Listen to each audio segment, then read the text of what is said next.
I'm off on holiday next week and I wanted to know how I could protect my scalp from the sun. Well, good for you, love. This is actually a very good question because, of course, your scalp is skin too, and it's actually one of the most exposed areas of the body. Research shows that UV radiation doesn't just burn the scalp. It can also increase damage in the hair, damage the hair follicles, it can fade hair color, and in the long term, it can increase the risk of certain skin cancers like basal cell carcinoma and squamous cell carcinoma, which often appear right at the hairline or in the parting. Now, there are a few very good ways to protect your scalp from the sun. The most simple and most effective option is, of course, a hat. Wide-brimmed or one made with a really tightly woven fabric will offer the best protection. Baseball caps will also offer protection, but there's still quite a bit of exposed skin at the nape with a cap. I guess it all depends on how much you give a shit.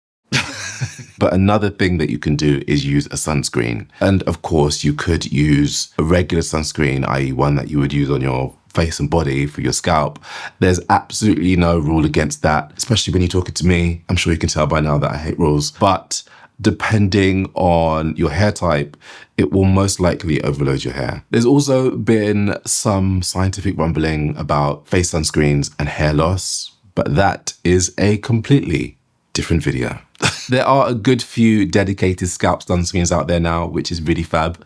The one that I think sinks in best is the SPF 30 Scalp and Hair Mist by Cooler. All you need is 4 sprays of this and your scalp is well protected for about 2 hours of sun exposure. And then, of course, you know, UV peaks between like 10 a.m. and 3 p.m. So limiting exposure at those times or staying in the shade would, I guess, be the ultimate evasion technique. But me, I'm not living like that. I could be dead next week and I'm on holiday sitting inside at lunchtime to avoid UV rays. No. But on a serious note, studies have shown that melanomas on the scalp or neck tend to have worse outcomes than anywhere else on the body. And that's largely because people just don't think to protect those areas. This study from 2008 tracked over 51,000 cases and found that 5-year survival was just 83%, compared to 92% for melanomas elsewhere, and the risk of death almost doubled. I did say it was a more serious note. So if you are serious about sun care up top,